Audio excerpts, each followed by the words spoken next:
Good evening, everybody, and welcome to this evening's Oxford Botanic Garden and Arboretum Autumn Science Lectures, sponsored by Plants, People, Planet. And as you'll know, this year's theme is plants and medicine. And just in case you don't know who I am, my name is Simon Hiscock, and I'm director of the Oxford Botanic Garden and Arboretum. And as usual, it's my great pleasure to introduce tonight's speaker, but only after some preliminary housekeeping information. Firstly, this lecture is being recorded, but your camera and mic are turned off, so you are not being recorded.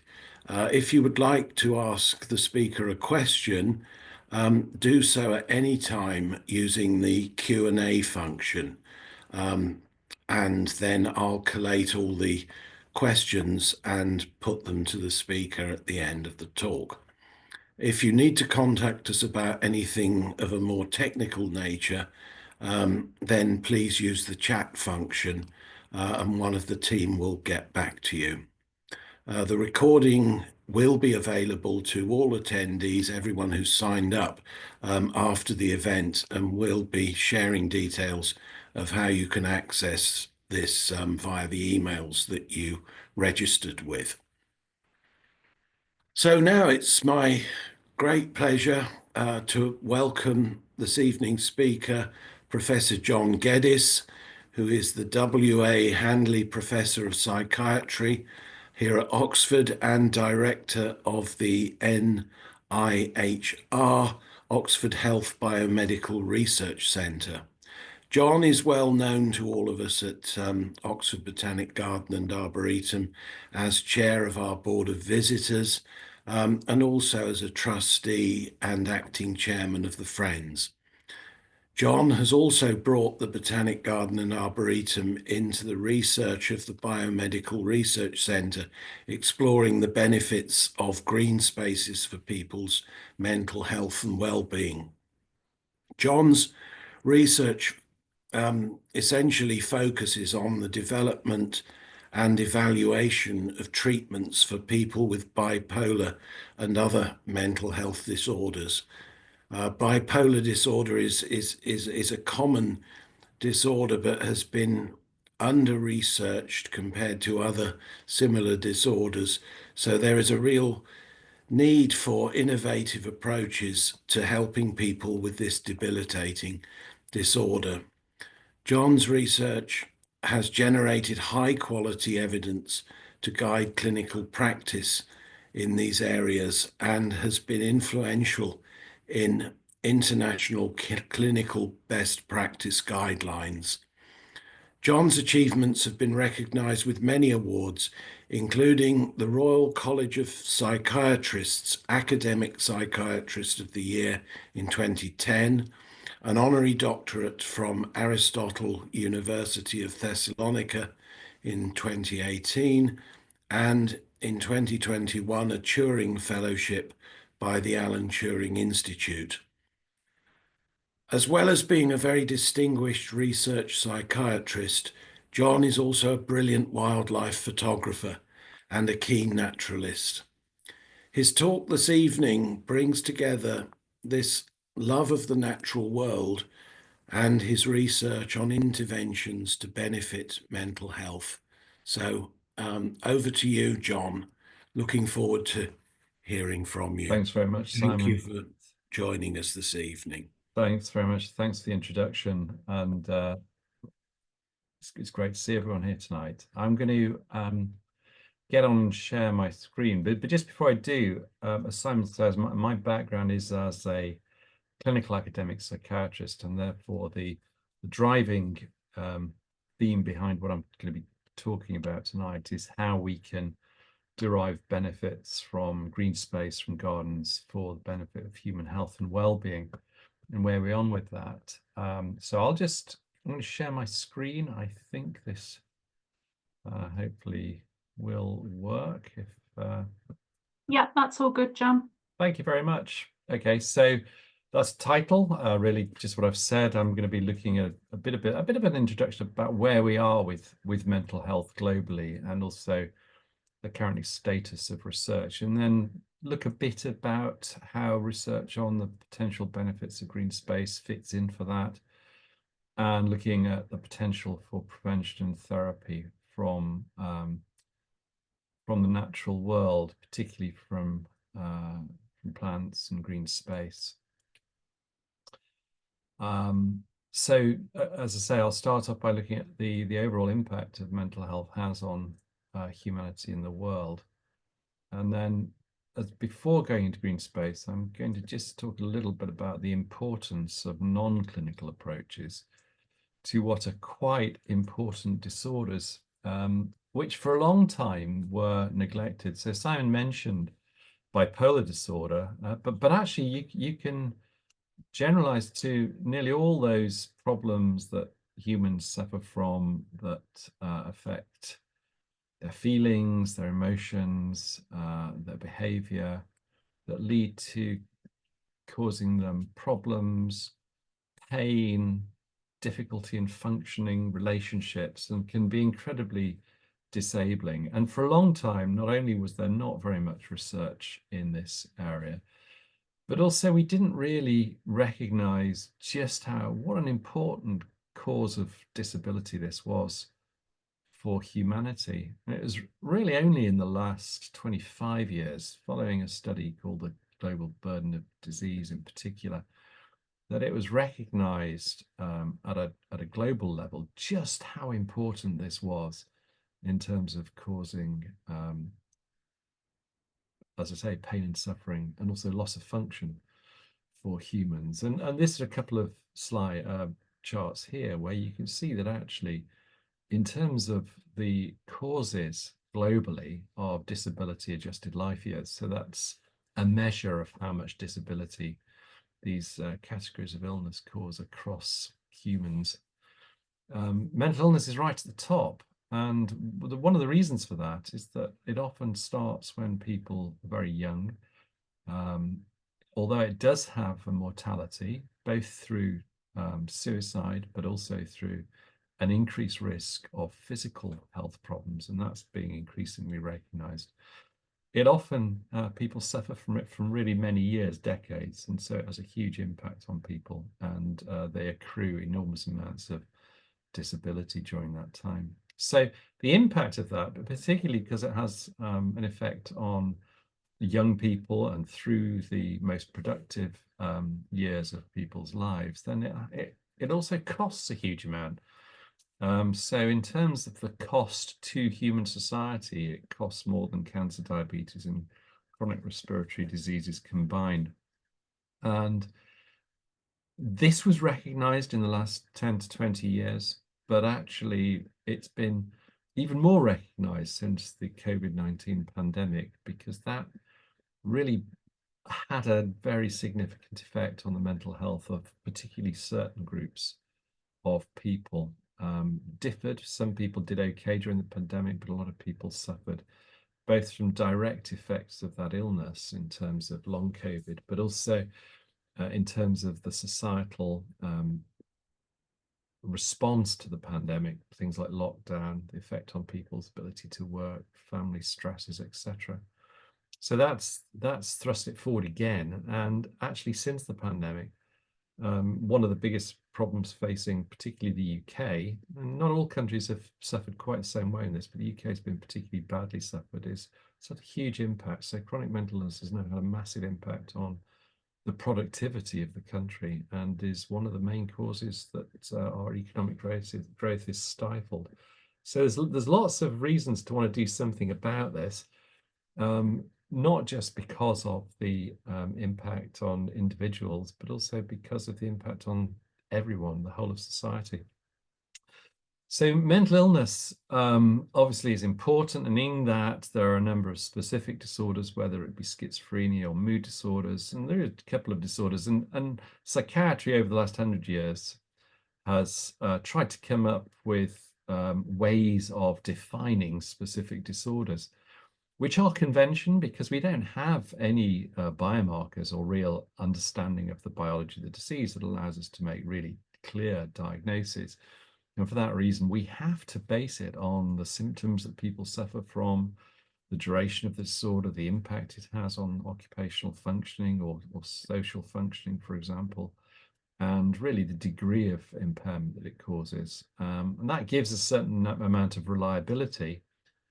Sorry to jump in on you. I was just wondering, your headphones, would it be possible to try without them? Just a few people are saying it's a bit quiet, and I'm wondering if the headphones. Oh, sorry. It's okay. Let me just. Have you got a lot of background noise around you? Because no, not at all. Let me try without them. Yeah. Sorry, you were right in a flow then as well. Oh.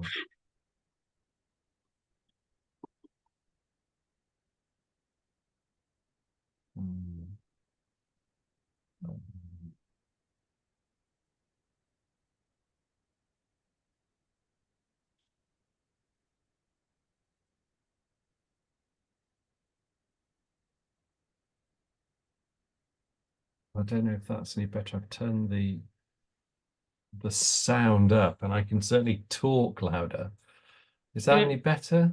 Give that a go for a few minutes. I'll monitor. Should we give that a go? Sorry, I mean, I can take the. I can try and do it through the speaker on the. That's sounding better on my computer. end. So I'll monitor the chat and things. Let's see how that goes. Yeah, thanks for alerting, man. I will speak up.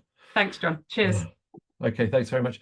So I was just talking about the way we most mental disorders are, because we don't have clear biological diagnoses, for example, and most of them actually are continuous. So, you know, there are various degrees, for example, of low mood. At certain points, we conventionally say that reaches the severity of a disorder, but it is simply by convention.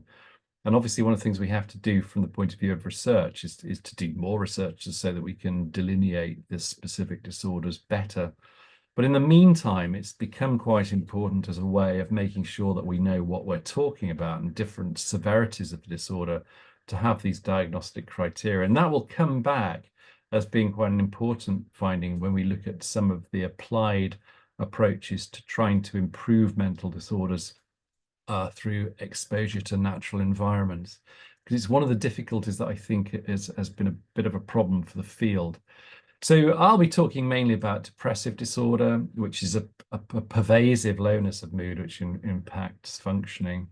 A little bit about bipolar disorder, but mainly about depressive disorder as probably the most important disorder worldwide in terms of the number of people that experience it. And this is just an illustration of the fact that depression is a continuum. So if you look at the symptoms that make up depressive disorder as a syndrome, none of those individual symptoms on their own are specific to depression. They include low energy, sleep problems, loss of interest. I'm just reading down that left-hand axis, depressed mood, difficulty concentrating. But it's the combination of those symptoms together that allows to diagnose depression. But if you look at the proportion of people in the population who will have one or more of those symptoms, then yeah, it's actually the majority well, not exactly the majority, but a substantial minority of people in the population will have one or more of those symptoms, but rather fewer will have a depressive disorder. Normally, we think that maybe 4% of people will experience a depressive disorder in their lifetime. So again, huge global economic impact. Depression is often a recurrent condition for 60 to 70% of patients, and people can spend, you know, a huge amount of their life in a depressed mood. And in the UK, employee absence and unproductivity cost the system 26 billion a year, or 1% of UK GDP. Obviously, hugely important when we're fighting with economic problems for lots of reasons. And 1 in 10 people in Europe have taken time off work for depression, and 25% of depressed patients will say that prevented for them applying for work, educational training.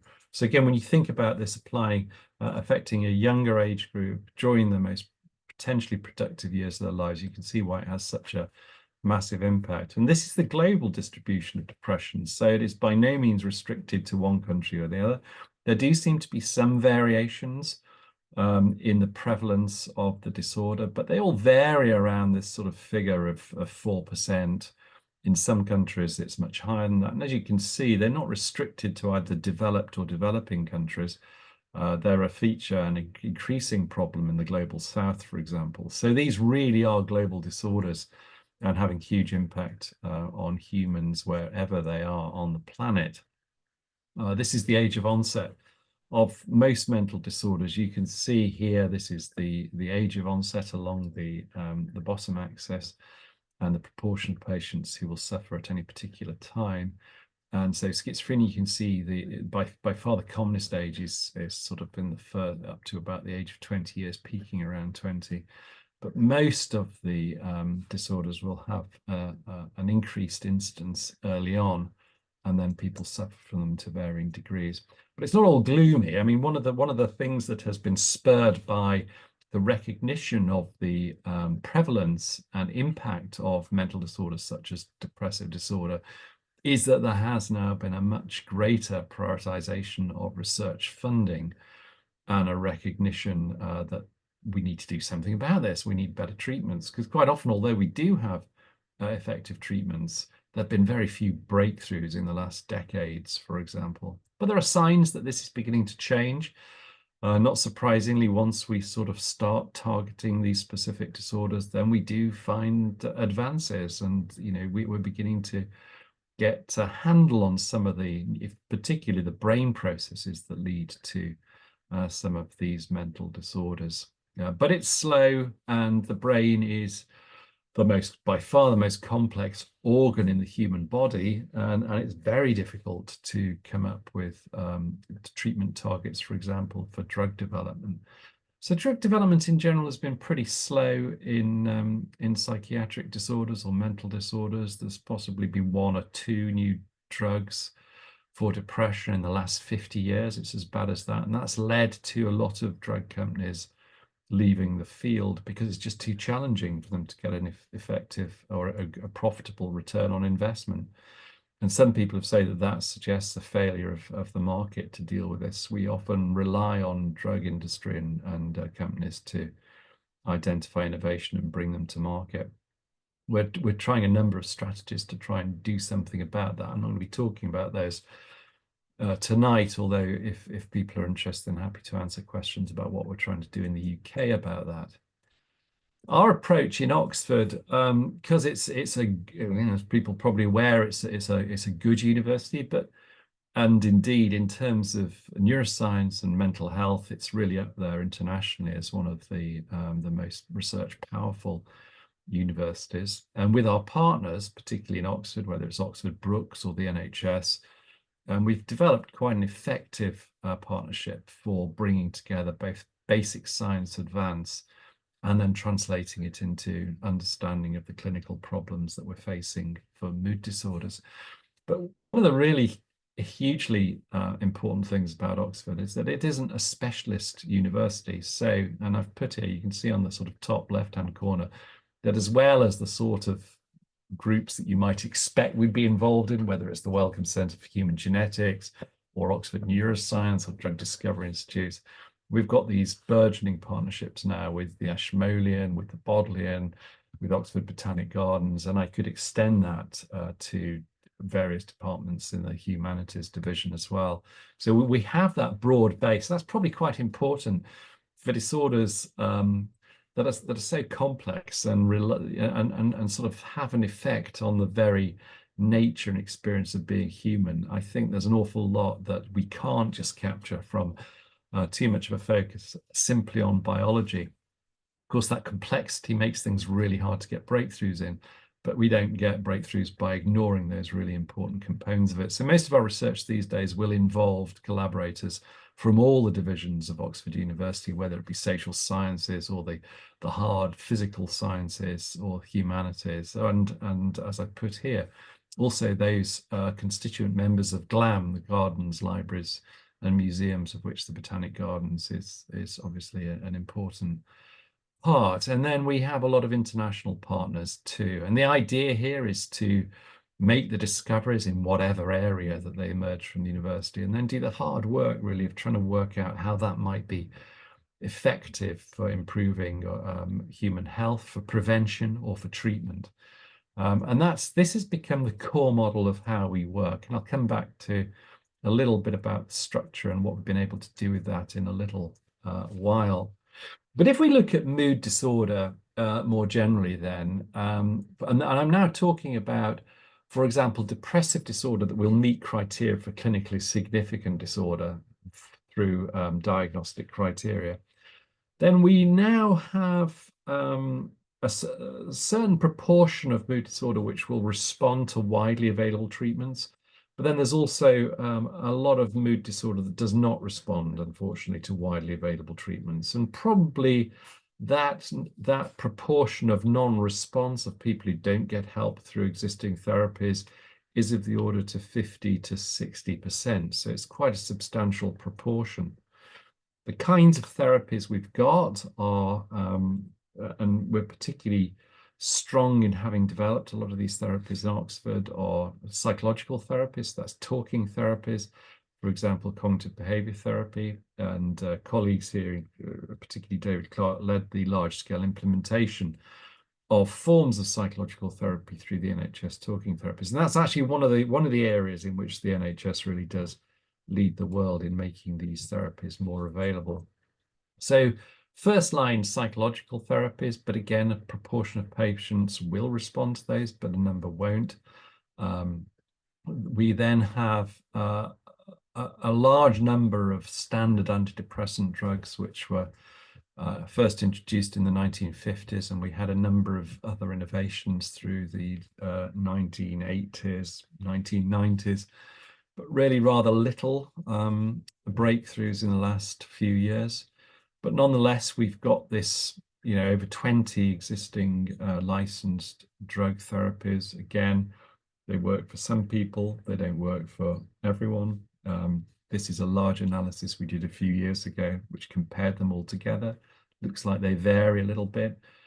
Some of my colleagues, including Andrea Cipriani, who led this study, are now trying to do research to work out if we can work out who will be more likely to respond to one of these agents rather than the others, because that would be really useful. At the moment, it's largely trial and error, which obviously can be a problem because people might respond to one rather than the other, and we have no way of knowing at the moment. So that's important work, and work that is really important to do even while we're waiting for novel therapies that might be effective for people who really do not respond to existing therapies. And a lot of my research at the moment has been in trying to find new therapies for people particularly with depressive disorder. We have a trial that we've just been looking at pramipexole in the treatment of mood disorder, which looks promising. And we'll be presenting that in the next few weeks or so, and we'll be able to report on whether that trial was effective or not. But what about therefore, the mood disorders that don't respond to widely available treatment? This is one of the first areas where plants are terribly important. Well, okay, so it's not a plant, it's different. I always get kind of into trouble from saying that fungi are plants. Clearly they're not, but they're part of the natural world. And one of the major interventions that's being evaluated at the moment, one of the companies actually that's doing most on this is Compass. This is a result of the trial that was led by my colleague Guy Goodwin. He's now the Chief Medical Officer of Compass, and they're doing a lot of work exploring the use of psilocybin in people who don't respond to existing therapies. It looks really promising. I don't think it'll ever be very easy to use because of, psilocybin's quite potently hallucinogenic, and there are going to have to be safeguards on using it. So, but if it's effective and relatively safe in the treatment of treatment-resistant depression, then obviously that needs to be explored.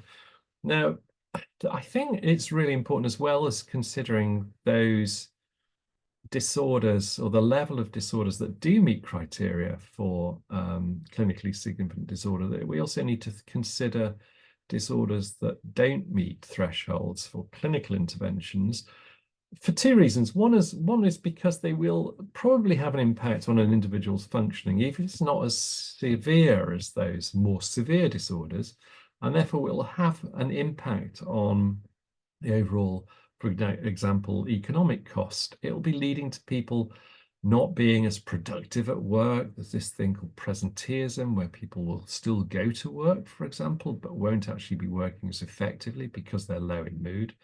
And again, they might not have a clinically significant disorder at that point. But first of all, they might become more significantly depressed over time. And clearly, if you can intervene early or prevent, then it's much better than waiting for people to get ill and intervening later, particularly because the treatments we've got don't work for everyone at the moment. So the more we can do to try and prevent mood disorders from occurring, the better. And I think that's where some of the interventions from non-clinical interventions are particularly promising. This is a really important study, I think, that was done maybe about 15 years ago now. And it can't possibly go through all of this, but it looks at the sorts of influences that are brought to bear on the individual human as they go through their life, whether it's the genetic endowment that they bring into the world or the effects of early experiences and upbringing, schooling, how they get on at, things like bullying come in, how they get on at school. And these forms of stressors and rewards occur all the way through life. And this, I think, gives a marvelous picture of just how complicated the development of human mental health is. But I think also gives an idea that we probably are missing quite a trick by relying entirely on standard clinical interventions such as psychological therapies or drug therapies. So particularly for those disorders that have not met the level of clinical severity, a couple of things. First of all, probably huge benefits from not focusing just on clinical interventions. We might not need the sort of medical model just at that point. And also there's enormous potential power from those activities and interventions that humans have long developed to protect themselves in what has always been quite a stressful universe. And that's, I think, where some of these other interventions are, we're now really beginning to look at some of these interventions that might be effective, particularly in that group. That's not for a minute to suggest that these non-clinical interventions are not effective in people with more significant disorders. It's just that one might be hesitant about offering that as a first-line therapy unless you've got really good evidence that it's going to work. Sometimes people will develop a particular enthusiasm or belief in one intervention or another. But it's probably, well, first of all, you wouldn't get the National Health Service to invest in such a therapy unless there's good evidence of cost effectiveness, because obviously with huge pressures on budgets now, it's always going to prioritize those interventions that have got good evidence behind it. But that raises a couple of things. First of all, we actually need to start identifying what are the most promising interventions that are non-clinical, and also do the research to see if it is effective or not, and if it is effective, on what level of disorder. So some of these things are going to be protective in people with mild disorders. Some might be effective either as add-on or potentially as monotherapies in people with more significant disorders. But in general, the more severe the disorder, probably the less likely people are to respond to anything that isn't a very pure and quite high dose intervention. That's one of the reasons that it's important to catch people early. This report, now the evidence for this wasn't overwhelming, but it did suggest that there are these 5 key mechanisms that tend to be useful for humans, keeping them happy and to lead to mental well-being. And they come up with these sort of 5 basic principles of connection. So that's the importance of human relations, being active, taking notice. So human curiosity, being interested in things is incredibly important. The importance of learning, again, based on curiosity, and also the importance of giving. So that's the importance of doing good to other people as a way of feeling better oneself. But these are sort of these are quite useful guidances that they haven't got a terribly strong evidence base just at this moment. So we couldn't say to people, if you want to stop being depressed, just do those things. But on the other hand, as a model for living for the majority of us, they're probably a good place to start.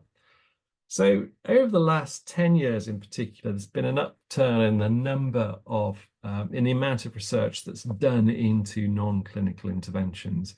And a leader in this field has been Professor Daisy Fancourt in London, who did this fantastically ambitious review and really, really useful review, looking at what she called leisure activities. I would include within that a lot of the non-clinical, so it includes things like hobbies, arts, membership, sports, for example. So all these things we do to make ourselves feel better, which aren't the sort of thing that you'd go along to a health service for, and try to come up with a theoretical framework and mechanisms of actions. Why would you want to do that? Well, because obviously if you can identify what the mechanisms of action are, then you can refine the intervention, hopefully get a bigger impact, and also identify what is likely to be effective for whom. Because one of the things about this is there's so many potential interventions that might be effective. It's likely that people will both have a preference and a specific response to one or another. And it's impossible at this point to know who will benefit from what. I was minded, I once went into a bookshop, I think it was in Cheltenham, and by far the biggest section in the bookshop, was the self-help section, which was just huge numbers of books about this therapy, that therapy. I think there was bird therapy, there's walking therapy, all of which had been written by someone who swore by the importance of baking, for example, and maintaining their mental health, and written with the absolute, I'm sure the absolute truth about how it had an impact for that individual. The problem is, if you're the person who's looking for something to keep you well and keep your mental well-being going, you have no way of knowing what's going to be effective for you other than doing all of them. And limited time probably stops people from being able to fully engage with absolutely everything. So there's lots of reasons to try and work out what those mechanisms are that are being affected by these interventions and seeing if we can target them more actively. And actually, during the pandemic, because of the closure of the Ashmolean in this case, we were able to do an online randomized control trial led by my colleague Rebecca Said-Sherif, where we could look at an online experience using the Ashmolean artifacts to see if it helped people's mental health of the age 16 to 24, which is the group that were particularly affected by the pandemic in many situations. And see if we could tweak the online experience. And we did actually get some preliminary results that basing an intervention around the narratives related to the art actually did have an impact on people's mental health. So the work around that is ongoing. It's not about green health, but it just sort of gives you an idea that we're looking at a whole range of activities as well as the impact of green space. But if I just come on to green space and mental health more specifically, again, there's been really interesting recent research in this area. We've sort of known for some time, I think the next slide is what we call a systematic review of the relationship between green space and the mental well-being of adults. The slide before this one demonstrates actually that it's not just the effect on mental health, but it's human health in general, and mortality is highly related to green space. So this study from 2 or 3 years ago looked at the relationship between green space in European cities and mortality, and found a huge difference between those cities that had better access to green space and those that didn't. So there are a number of very congested urbanized cities. I think London was one of those, and if you compared that to other cities which had better, I always thought of London as having quite a lot of green space, but obviously compared to a lot of others it didn't. So the mortality was really a lot higher. I don't want to focus too much on mortality, but just to show it's human health in general that's related to green space. This review, published now a few years ago, did come up with really quite strong evidence that green space, or access to green space, plants and trees, and it often includes blue space, so that's water as well, has positive associations with mental well-being. It says here particularly hedonic well-being, so that's one's ability to feel pleasure. Anhedonia is the opposite. Anhedonia occurs, it's a really core feature of depression. It's the inability to be able to feel pleasure, and that's one of the trickiest symptoms to shift. And you can imagine that if it's impossible to feel pleasure, it's very hard to be productive or to get a sense of rewarding life. And that's emerging as one of the really core symptoms of depression. And it looks like green space can have an impact on that. But often a lot of these reviews are at what we call an epidemiological level. So they explore a general population exposure to green health and then look at the rates of mental ill health in that group. And this is quite a nice study that came out last year, which is by far the largest studies, because for quite a long time, we've got studies that use satellite measurement of the amount of green space in a geographic location. Of course, this can now be refined to a very, very narrow area. And it can relate the rates of mental disorder by, we measure that in various ways, including prescription of antidepressant agents. But not just that, we can also get individual measurements from the population, the residents in that area. And you can find quite strong evidence that green space, as measured by proximity to vegetation, in this case using something called the Enhanced Vegetation Index, which is calculated using the red, blue, and near infrared bands, and gets over some of the artifacts that affect some of the other ways of measuring vegetation, again from satellite visualization of what's happening on the Earth. But in this case, rather than just measuring the association between green space, the researchers constructed a cohort from routine records. Wales is very good at connecting its records together, and they managed to put together an enormous cohort of 2,300,000, over 2.3 million people in Wales who were followed up over a 10-year period. So that gives you almost 20 million person years at risk. And they found that, again, increased EVI was associated with lower chronic mental disorders, that's CMD, a really quite strong relationship with common mental disorders when you've got lower access to green space in the place that people are living.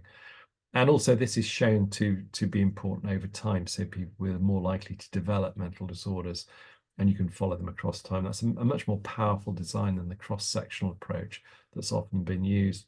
And one of the conclusions was every 360 meters closer to GBS, you got an reduced odds, it should be, of common mental disorders. This wasn't from this study, but it was the way that Wales looks using that EVI approach. So you can see that the yellow is very high EVI, and you can see that the urban areas, as you might expect, which are down at the purple, are have much lower exposure to green space. But that's the sort of way that it looks when you model the data. So again, really important data, I think, demonstrating that access to green space, proximity to green space, importance, not just for human mental health and well-being, but also to other disorders and mortality. So that obviously begs the question, well, if we improve access to green space, first of all, can we prevent mental disorders and improve human well-being? And it sort of, I think, emphasizes the importance of town planning, urban planning in human development. And although this was long seen as really important, I mean, this isn't a new insight at all. But there is a sense that we've lost some of that in some of the rapid urbanization that's occurred across the planet. And I haven't got it here, but I did find a study that demonstrated that it's particularly for some of the very large, rapidly developing cities in an unplanned way that are particularly likely to have low access to green space, as you might anticipate. And they are also highly related to lower levels of human well-being. And you're probably beginning to think at this point, well, it's not just that we need to worry about, it's the whole impact on the planet in terms of climate change. So increasingly people are seeing all of these things as working together. It also raises the potential that can we, at a sort of an individual level as well as a sort of societal level, can we develop access, improving individual people's access to green space or green space experiences of a huge variety, as a way of improving their mental well-being. And this has become part of what's called social prescribing.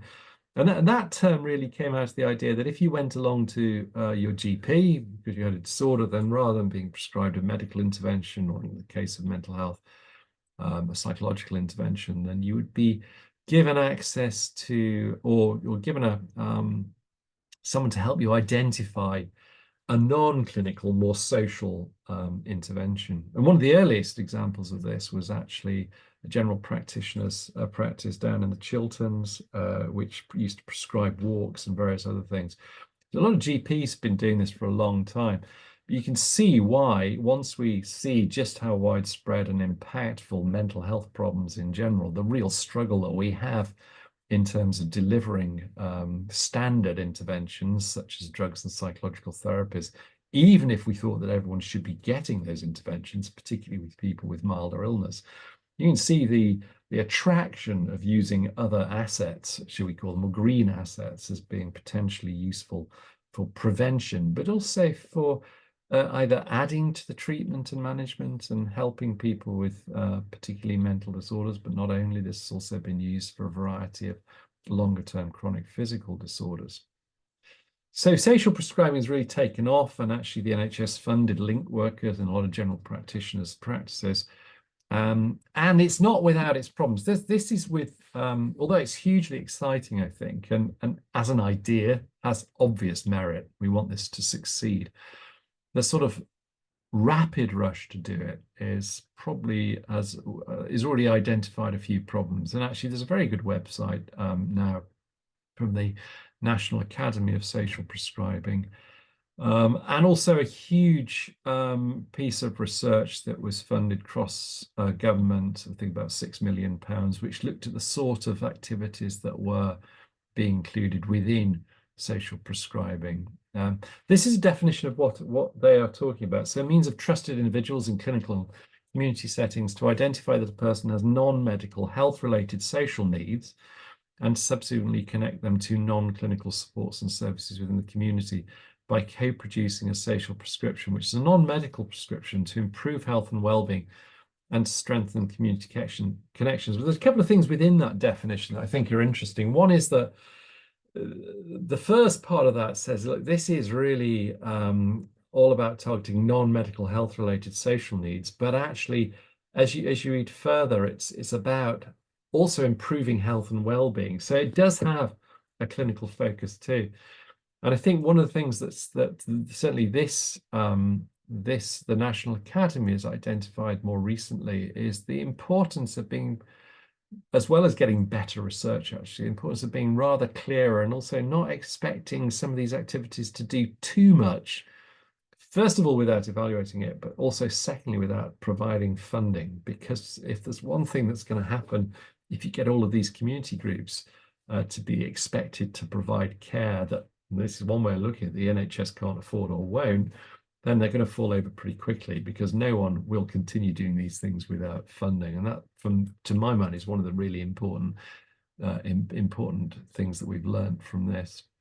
So this is the big cross-government green social prescribing program. Out of this has come a number of, I think, very good recommendations. And I'll look at a couple of those in due course, but also a number of other more specific research studies that are now being funded by the NHS and by other agencies such as Wellcome Trust. And I think that this highlights the importance of, this is no different from any other area of mental health, I'm afraid. You know, the research just has to be done. It has to be careful, it has to be reliable, and it has to look at things like efficacy, costs, potentially negative aspects. But these are a number of projects that are now underway, and that's terrific to see that this is now becoming part of the standard approach to doing research that might be of benefit for mental health. I think this is really useful. This is the Academy's Green Social Prescribing Toolkit, and I'll just highlight a couple of what they've termed the lessons learned from the research that they've done so far. And I mentioned that a lot of GPs now have social prescribing link works attached to them, and their job is to sort of talk to the individual person who comes to primary care and to sort of try and find out the community assets that might be useful for them.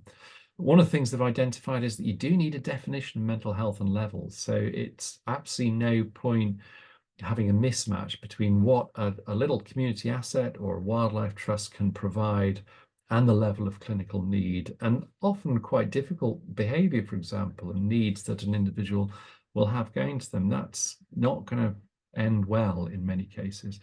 You need to have a common language, I think, for between the referrers and between potential providers of some of these green activities. Agreed levels of referral, good coordination, agreed levels of support from each provider, and of course, close work with NHS services and close work with clients. One of the things that comes up a lot is about the funding of these things. I think this is the sort of fifth point on this, because that's about sustainability. But often these interventions rely on volunteers. Providers will need education support. Of course, the minute you start relying on people to provide an intervention alongside the NHS, then the whole issue of regulation and governance comes up. So none of this is easy or free. I think this, my own sense is this huge virtue, potential virtue in doing this. It needs to be properly resourced, and that resource can come from a variety of places. It doesn't have to come from NHS. It can come from a variety of agencies who can have funding leveraged in, but the research also needs to be done. And these are a few more actions that were suggested through that. So a lot more awareness and training, encouraging collaboration, a lot of things that we just know are important for when human groups get together and work.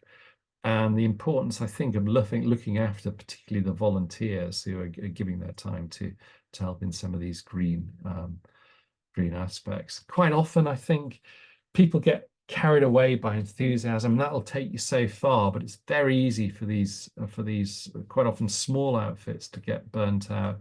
It's terribly sad if that happens, because of the huge potential benefit I think these approaches can give. So we're coming into the final straight. Mood disorder not meeting threshold for clinical intervention is my own sense of where the real power is going to be. And that's both at a sort of, if you like, societal or public health approach in terms of prevention of mental disorder by making sure that our planning and the way that we look at nature in general and nature recovery is managed.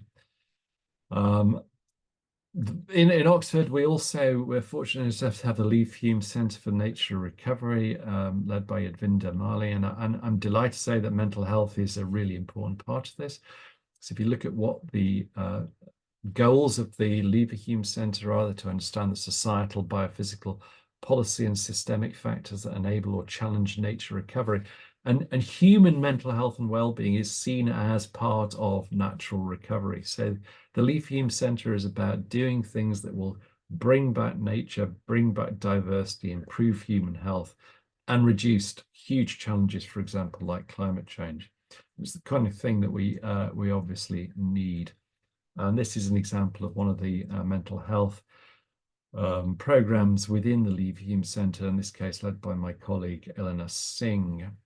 So looking at the potential benefit of mental health within schools. Quite often it's good to target kids because, as colleagues at the Botanic Gardens will tell you, that children go through a phase of having green blindness when they're not as aware of the potential benefits of plants and green space. So I just want to focus a little bit about our Biomedical Research Centre, because this is, Simon very kindly said I was a director. I was the director until 2 weeks ago.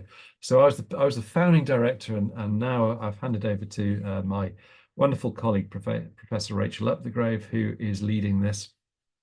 What is the Biomedical Research Centre? This is funding that the NHS puts into partnerships of NHS trusts and universities to produce the infrastructure that allows you to take promising discoveries or interventions through to things that are likely to be of benefit for patients. So it only does it to the places that've got a good track record and a good plan of what they might do with this infrastructure funding. We are hugely fortunate in Oxford to get a second Biomedical Research Centre back in 2017, targeting on brain and mental health, and that's the BRC that we've got. And although it's focused in Oxford, we've brought together a number of other centres. So this is now actually a much larger national network of clinical research infrastructure.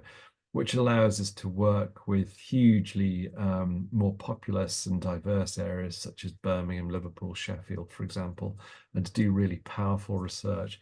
We've got a number of themes, but the one I want to particularly focus on is this one, the flourishing and well-being theme, because we went into this competition with quite a sort of an ambitious proposal. Some of these things are quite not easy, but relatively straightforward to make a case for. So we know that our imaging, for example, is hugely impressive in Oxford because of colleagues and their scientific skills.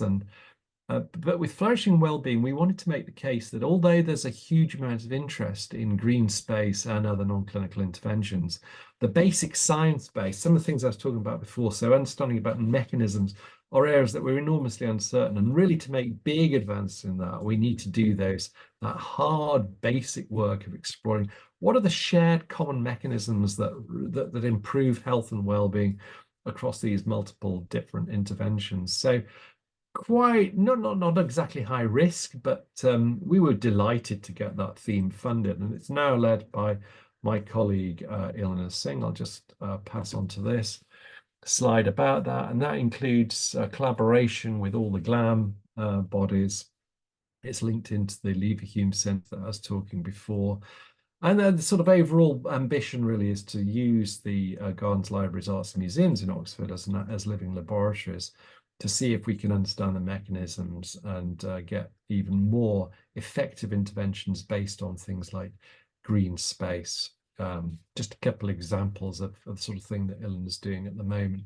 But it's really early stage of doing that, but I think hugely promising. So in conclusion, mental health, major cause of suffering. I think I've said that. And I think we now should have no doubt at all that green space and access green space is hugely important for human health and well-being. And we're really at risk as a species because of uncontrolled urbanization, climate change, etc. I don't need to, I'm sure, convince anyone about that. So we need to do something about it. Hopefully I've persuaded you there's obvious potential for green space for prevention and certainly in enriching care. But we really do need the hard, strong, robust research to be able to make a compelling case for this.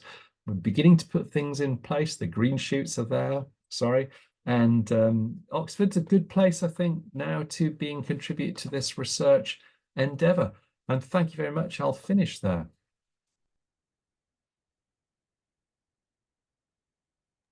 Thank you very much, John, for a fascinating talk and a big virtual round of applause from everyone in the audience, including me. There are questions coming in, but I'd like to just go back to one of your early slides to begin with, where you were showing the global distribution of depression. And I couldn't help but notice there was a high percentage for southern West Africa and high latitude North America, which seemed rather strange to me. Perhaps not high latitude North America necessarily, but the African element of that. Are you able to comment in any way on that? Well, I mean, I think there are different factors that relate to low mood and common mental disorders in a number of places. Obviously, sub-Saharan Africa is one of the poorest places in the world, and one of the things that is highly related to all health problems is poverty. And other things like war, famine, etc., are highly related to that. So I think if you then look at other areas, I mean, I haven't got the chart in front of me, so I can't begin to look at the distribution. But you can always come up with potential reasons. I think what we don't know, Simon, though, is exactly what the reasons are in those individuals. They all do vary around this sort of this 4 or 5%. But as you say, there are certain countries that seem to have much higher rates. The other problem is the difference in methodology and sampling that also needs to be looked at in those things. But certainly there are some really interesting studies that actually randomized controlled trials that are done by economists that demonstrate that actually, in certain countries in Africa, giving people money, direct giving, leads to huge benefits in terms of mental health. Yes, yes, I'm familiar with those as well. Yeah. Yes. Right, let's get on to the questions that are coming in through the Q&A function. Right, there's a long one to begin with. Are there studies which compare passive engagement with green spaces, such as ambling through a park or playing sport in a park, with active engagement, such as gardening or physically helping in the park? If so, does the way a green space is experienced affect the potential impacts on a person's mental health? Well, this is a great question because it's one we've That's a we've brilliant posed question. ourselves quite a bit, isn't it, John? Yeah. Well, it really is, and I think it demonstrates that, and all the questions, a number of questions are coming in about, what do you mean by green space? There's so many different ways of experiencing or engaging with it and what you're doing in it, that there must be a variety of mechanisms. And actually, when people have looked at this, so is, for example, sport outside better than sport indoors, and it looks like team sport is quite protective for mental health compared to individual sport. There is no good evidence that I'm aware of that really compares different kinds of engagement with green space, and actually methodologically it's really hard to measure, as you know. I mean, it's very interesting. It's one of the it's a question that was raised even by. I mean, do you remember the exhibition we did of Robert Burton, Anatomy of Melancholy, at Yeah. the Ashmolean a few years ago? So, for those people who aren't aware, an Oxford academic, Robert Burton, published a book in 1621, a fabulous book called The Anatomy of Melancholy. And in that, he talks about he suffered from melancholia or depression himself, and he was looking at all the things that might be useful. And he spoke specifically about green space. And from his point of view, it was wandering in a sort of relaxed and mindful way through beautiful green spaces. And that would do it for me quite a lot, actually. But when I've spoken to other people, we did a television, a radio program, and asked Monty Don what was effective for him from his gardening. Because, of course, he's been very open about his own low mood. And he said it was that sort of that physical sense of having his hands in the ground and that connection with plants and nature. And we've spoken previously, Simon, about the potential for nurturing. So it's hugely complicated. And I don't begin to understand all those things. But and maybe we never will, but actually I certainly think it's worth trying to understand some of those things. And also what works for whom. It might be different things targeting to reward mechanisms in one person, or a way of relaxing, a kind of almost a mindfulness mechanism in other people. So in some it might be very goal directed, in others it might just be a sort of a chill out sort of mechanism. Yeah, it's all around that concept of personalized medicine, isn't it? Yeah, exactly. Yeah. Yes. Right. Next question. I'm glad you raised Monty Don because it's gardening that really does it for him, It as he really is. says. Yeah. Yeah, and others I'm aware of.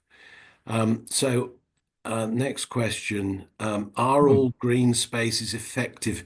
Well, this sort of links to it. Are all green spaces effective in the same way?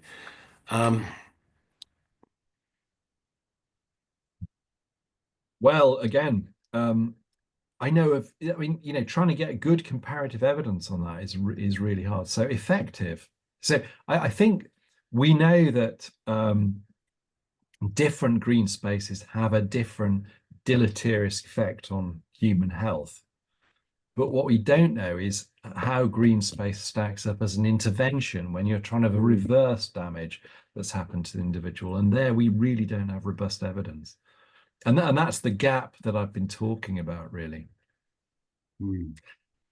Yes, and it is, picking up on what you've said about prevention rather than cure as well, and that's the whole basis of the Chinese philosophy around their herbal medicine is the the prevention.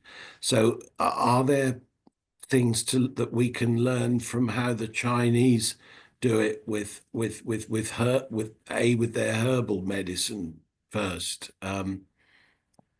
Yeah, absolutely. And a great model of that and the potential for, I mean, so when we were making the argument for the Biomedical Research Centre as a translational bit of infrastructure, is that we use the example of mindfulness, which of course derives from ancient Buddhist approaches, and it's a modern conceptualization of that, which is then taken through randomized controlled trials. So you show that it's of benefit, it's cost effective, and it can then be provided in the NHS.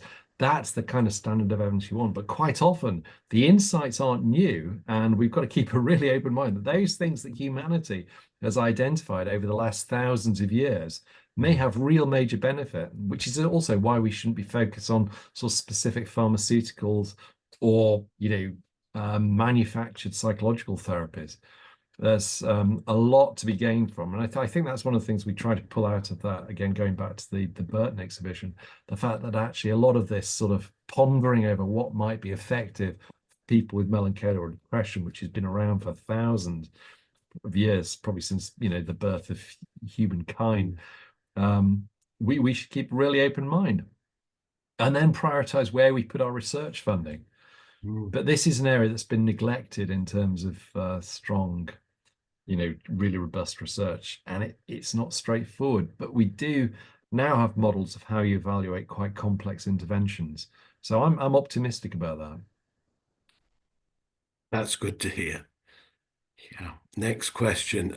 In an atmosphere of impending environmental crisis, how does sustainability anxiety affect us?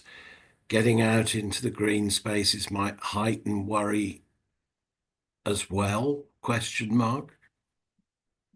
That's a great point. Mm. And actually, there is, as you probably know, there is quite a lot of anxiety related to the current not just climate, but obviously, I mean, hardly a day goes by without being another reason to get anxious about the planet, in one way or another. Yeah, all of these things have a major impact. Just like during COVID, you will remember just how anxiety provoking those first few months, weeks of lockdown were. So as a society, we're always faced with threat, and that leads to anxiety, and climate breakdown is another one of those which we're going to have to deal with. Yeah, I'm glad you mentioned the COVID lockdown, and I remember when we were the first place in Oxford University allowed to reopen, firstly the Arboretum, and then the Botanic Garden, and people were coming in and some were crying because they were so happy to be back amongst the familiar green spaces, to see nature again, and it was very moving. But how do you measure that? And then how do you measure the benefit of that generally, not in a COVID crisis situation? Yeah. Well, that's right. A lot of, I mean, I'm sure there are lots of negative aspects of the pandemic, but it certainly led us to value green space a lot more. I mean, a lot of this emphasis that's happened over the last 4 to 5 years was because of a lot of people recognizing the importance of particularly local green space, actually. I mean, the quantity of mud on the Whitnam clumps near where I live sort of increased enormously during the pandemic because people were going there all the time. And, I would find myself gazing at a puddle locally and just seeing beauty because we were so sort of constrained in what we could do. But yeah, a lot of the modern upsurge in valuing green space has come from the experience during the pandemic and exactly those things you're just describing. Yes, I'm glad you mentioned seeing beauty in a puddle. Very zen. Now, again, lots of mechanisms. Yes.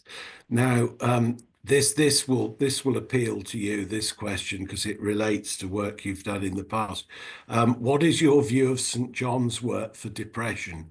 Why is it not recommended, although there is a Cochrane review showing it's as effective as standard antidepressants? Yeah, well, so it's a bit of time since I looked at that review, but you're absolutely right, Millen. At a time, there was a huge excitement about the potential for the effect of St. John's wort and its active ingredients.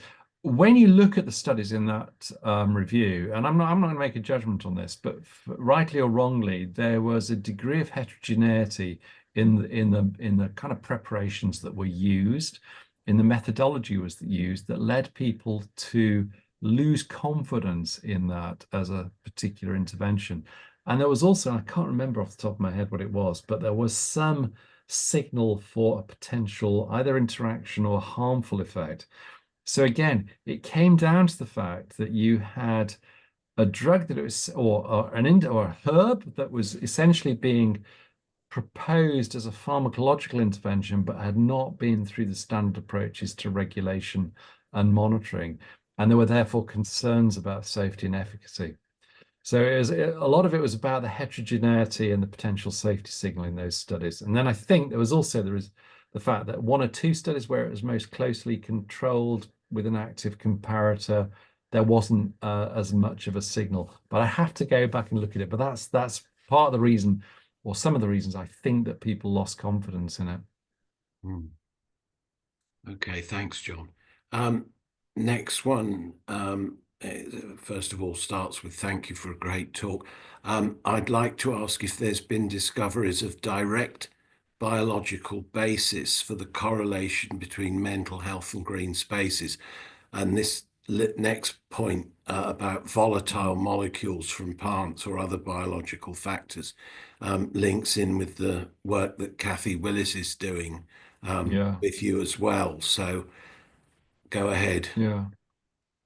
Well, thanks. No, so actually no, but you've got to start somewhere. And Kathy Willis is professor in the Department of Biology, and is doing really exciting work, and has got some very exciting preliminary findings about the potential that one of the active ingredients is the volatile molecules that plants give off, which you would then sort of as a human take in one way or another as you kind of are exposed to them. And it looks like there's some evidence that the volatile molecules given off by pines, for example, are particularly effective, but very preliminary stage. Again, really, really tricky to measure in a real world environment, but the kind of thing where we can do experimental studies, and we are doing. Good. And here's a sort of classic question. How much do genetics account for the amount of distribution of mental health illness in specific areas in the world? Yeah, it's a good question. I don't know I mean, I would tend to focus more on. So I suppose the genetics research in mental disorders has, on the upside, has demonstrated that there's a big genetic contribution to most mental disorders. They vary a bit, but also that huge numbers of genes are involved, often at quite a low level. And therefore, there's also the potential for interactions between genes, interactions between gene and environment. So when I look at the potential variations at a global level, I tend to think that given the spread of the genetic findings, that it's probably going to be better to look at environmental factors leading to those differences more than genetic. But yeah, it could be genes. As we know, there are sort of, there is distant distribution in different parts of the world. A bit of a vague response, I'm afraid, but I suppose just to summarize that, I don't know. Good question. A lot more to do, isn't there, A John, lot in more that to do, area? Yeah. sadly, yeah. Yeah.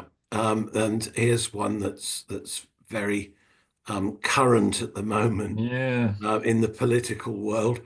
Farmers live in green spaces, but there is a high proportion of mental health problems among them. Why? Yeah, well, I think it demonstrates that green space on its own is never going to be Mm, enough. And although it can have you know, a protective effect, and the absence of it can have a negative effect. We absolutely should not overrate the effects of, you know, in either direction from that single factor on its own.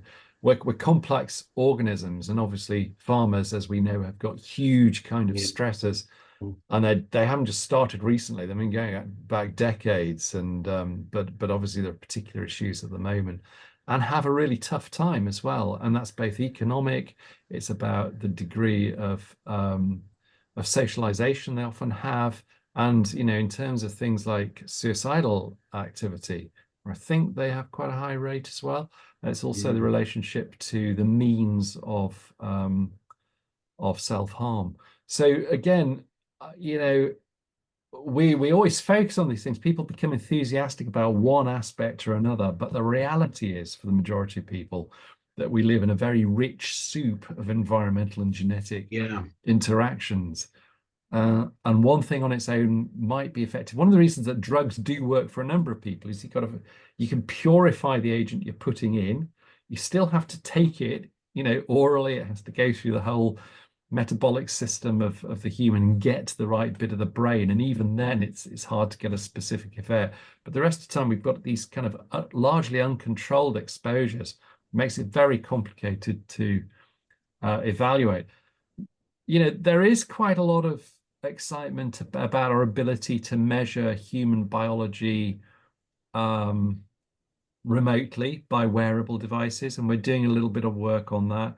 Again, our initial sort of enthusiasm for that approach has been tempered by the complexity and this real problem obtaining specific signal to noise when you're measuring the signals that humans are giving off biologically when they're in this very complicated environment. But I think that also is quite a, you know, potentially very rewarding line of research, which we're continuing to work on with a number of colleagues. Thank you. And the final question, do people who've been in green space all the time have the same benefits as someone who grew up in a concrete jungle and has been exposed to green space? Is there a minimum exposure for prevention? That's another great question. That is a great question. Yeah, I mean, so I think one of the best studies for looking at that, and I'd have to go back and look at it, is that Welsh study, because that did follow people up, so they could go from low to high green space areas. And I think you take, you know, your risk is mediated by that subsequent exposure to green space. So I think you do better when you move out of a low to a high green space area, but I'd have to go back and have another look. Right. Well, that's a good one to finish on. So I'd just like to thank you again, John, for a very inspiring talk and lots of questions, testimony to people's interest in what you've had to say this evening. So thanks very much. And just remind everyone that there's the final talk in this medicinal series of lectures in 2 weeks' time. So we'll see you all then. And in the meantime, John, another big virtual round of applause from everyone. Well, thanks very much for inviting me again. Thanks. Right. Thank you. Good night, everyone. Bye.